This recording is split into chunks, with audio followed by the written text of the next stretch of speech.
Okay, as with most design projects, when you apply color, we normally do color at the end of a project. You do the drawing and then you color it in. Now, at different stages of drawing on a computer, adding color right at the end can be problematic. So, at this stage, when I've got the parts separated from each other, it's quite a good time to color them in. But I have to remember I've grouped this, so to color various parts I'm best to select it and do Control U or edit ungroup. Now to fill, I go across to this icon that says boundary fill, and then I can select the color or a type of fill. So if I go for a color at the moment, it's sitting on blue, so if I want to do blue, I can select what I want to color, and it says locate one edge of boundary on side for fill. So I click just inside. It says any islands. I don't have any islands to fill, so I click no, and then that's done blue. So I can go around all of those shapes and change them. Now,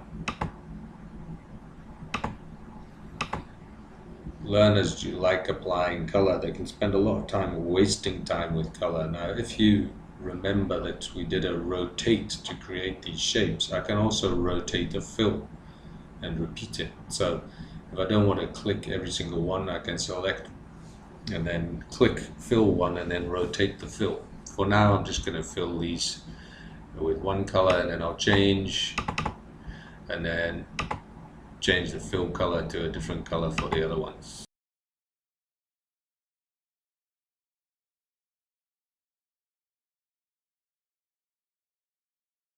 Now, when I've got all these different features, the numbers, the triangles, and the lines all sitting on my face, if I go to fill the face, I can find that the fill gets interrupted.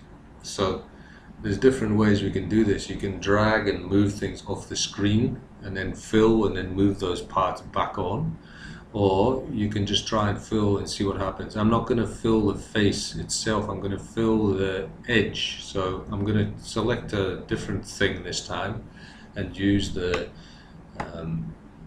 features that are inside fill. So if I go to fill instead of color, click on fill, and then I click on texture, I have a whole bunch of features I can use here. So if I load textures, I've got different types of texture I can apply. I'm going to go for metal. Click on metal, and then you get different kinds of metal fills that are already loaded into the software. So we'll just find one. Yeah, the scratched shiny one looks interesting, so I'm going to open that. It's now chosen as my fill. I say OK, OK, and then it says locate one edge of boundary. So I'm going to locate inside my big circle any islands. This time I'm going to say yes. There's my edge of my island that's inside my circle. Any more islands? No. So it now fills that outer edge. Now I'm going to use the same thing for the hands because this feels quite nice. So I'm going to fill the hands. Any islands? No. No.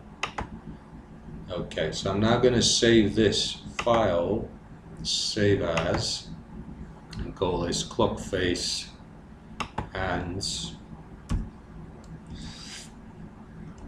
dash filled, and save. So now I have a complete rendered design. We call it rendering in design when you color things in, because I'm trying to make it look like something else, a different material or plastic or something. So now I've got my design colored in, I can complete it by assembling the parts.